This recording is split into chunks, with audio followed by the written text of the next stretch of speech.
എറണാകുളം കളമശ്ശേരിയിൽ 11-കാരന്റെ കൈ തല്ലിയൊടിച്ച് പിതാവ്. ഇൻസ്ട്രുമെന്റ് ബോക്സും ബുക്കും കളഞ്ഞതിന്റെ പേരിലാണ് ക്രൂരമർദ്ദനമുണ്ടായത്. തോഷിബ ജംഗ്ഷനിൽ താമസിക്കുന്ന ശിവകുമാറാണ് മകന്റെ കൈ തല്ലിയൊടിച്ചത്. വിവരങ്ങളുമായി അഖിൽ പാലോട്ടുമഠം ചേരുകയാണ്. അഖിൽ, വിവരങ്ങൾ.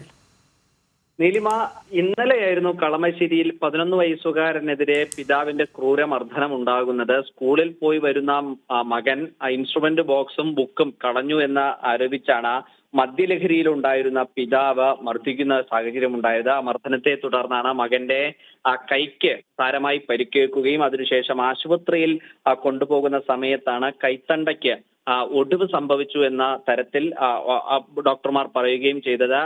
തോഷിബ ജംഗ്ഷൻ, അതായത് കളമശ്ശേരിയിൽ ഉള്ള തോഷിബ ജംഗ്ഷനിലെ ശിവകുമാറാണ് മകന്റെ കൈ മദ്യലഹരിയിൽ തല്ലിയൊടിച്ചത്.